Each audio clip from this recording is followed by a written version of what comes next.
Esther Hertzfeld, Executive Editor of Hotel Management, and I'm here today with Nolani Shroy, VP of Global Territory Sales at Onyx. Welcome, Nolani. Thanks so much. Great to be here. So, hoteliers talk a lot about shifting from OTA to direct. Where do travel agent and GDS bookings fit into a profitable 2026 channel mix? And then what makes that channel so different? I absolutely love this topic, this question.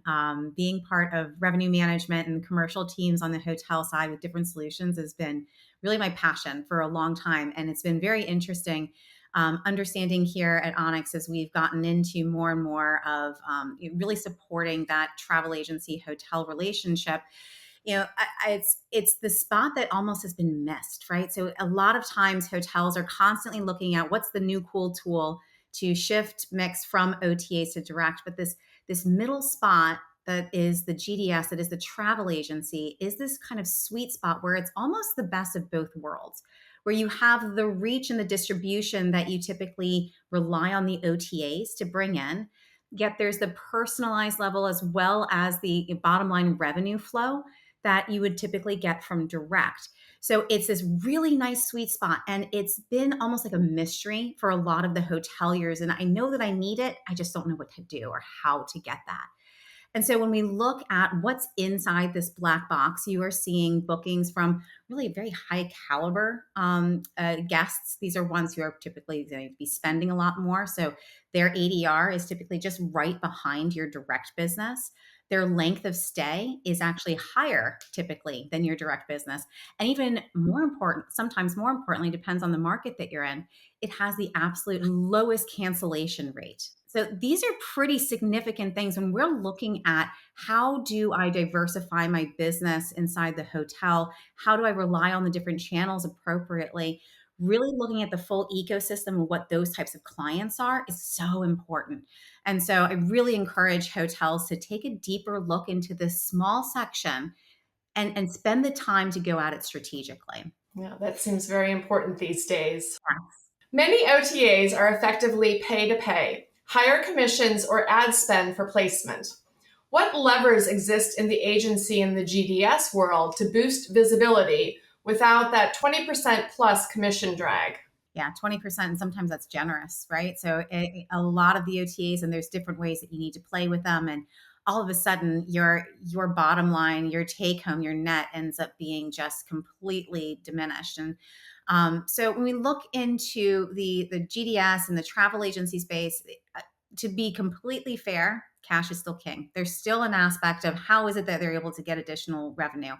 But the impact and the financial considerations that you need to make on the GDS space is significantly less than what you're looking at in those OTA realms. So, dropping in an 11 or 12% commission instead of a 10% perks up the ears.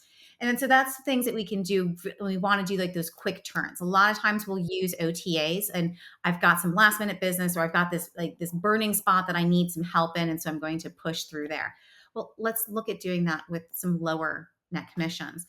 Now, the other part though, and this is something that when I look at, again, from the commercial idea, the commercial mindset of a hotelier, where marketing kind of comes in, the reputation that you have on a speed to payment hotel is almost like an SEO. It's something that you build up over time with consistency.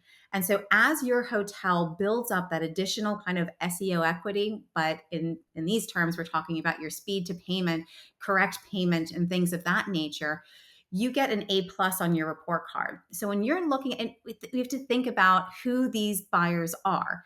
These are people who are only making money when they receive the commission that the hotels are paying them. You are their paycheck.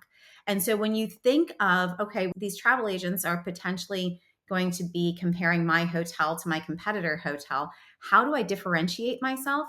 It's going to be getting them their money as fast as possible.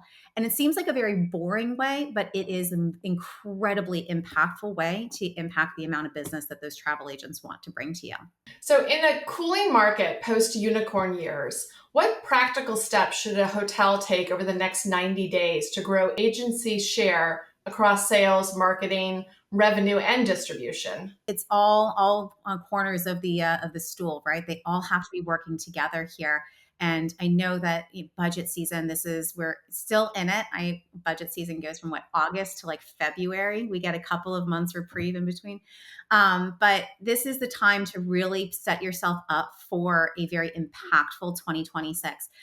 Number one, I just mentioned a moment ago, it's almost like SEO equity, looking and seeing and understanding what your payment history with your travel agents, with your established travel agents currently is.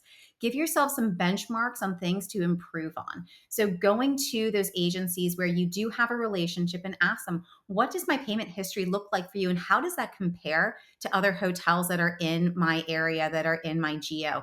How does it compare to other ones that you're considering? And so making sure that you are in a good spot there. And if not, let's put together a game plan on how it is that we can improve. Understanding what new travel agents you're wanting to go after. So on our sales side, we've got RFP season. Again, we're in the thick of it right now, making sure that you are responding to those. Be strategic. Look at not just who's going to be bringing in the most business. If you have travel agents who are going to be bringing in additional business during your sold out peak time periods, it's not necessarily going to be the most helpful.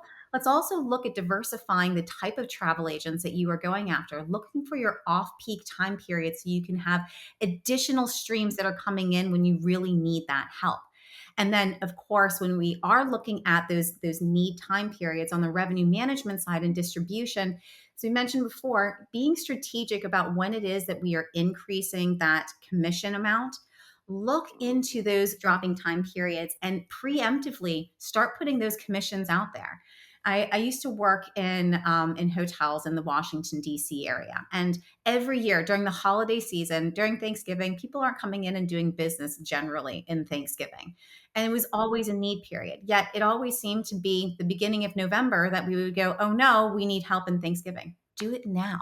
Set yourself up now. Look at your calendar, understand where those needs are. You know you're not going to be sold out over those dates.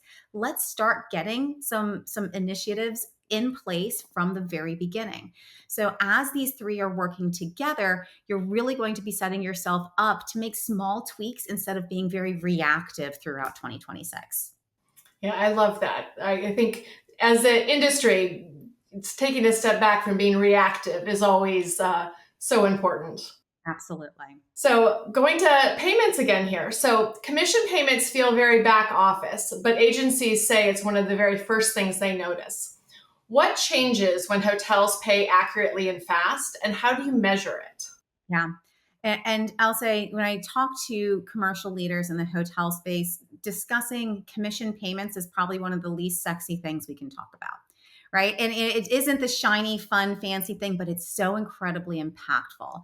And the reason for that, we have our sales team that is going out, they're whining and dining, and they are making friends with all the different travel agencies, with these different TMCs, and really pouring it. I think about the time, money, and effort that's being spent in acquiring this business.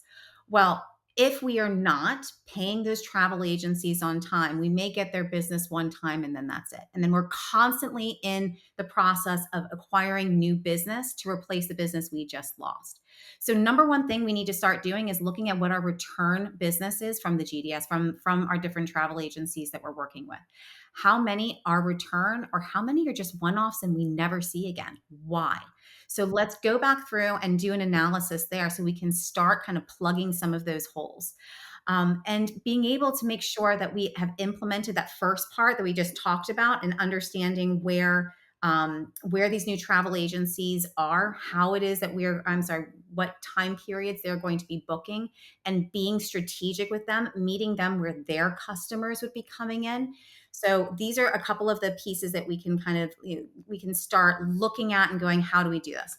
It is always, always more expensive for a hotel to acquire new business than to retain business. And so, as a sales organization, as a distribution organization at a hotel or group of hotels, making sure that we have set up our properties for consistent return guests from all of those initiatives is vital.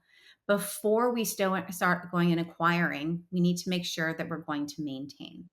And so then finally, is we talked about before, looking at where we are as far as our speed to payment with our current travel agents, continuously track that. How are we doing? the end of the year is not the time to do an analysis and see where it is that we faltered. We need to be doing that in a continuous manner, looking in at least quarterly and having those check-ins with those travel agents. It is going to make, it's those little pennies, those ones and twos that end up at the end of the year in making budget are just barely missing it. Well, these are some great tips, Nolani. I really appreciate you being here with us today. Thank you. Oh, thank you so much. I've enjoyed it.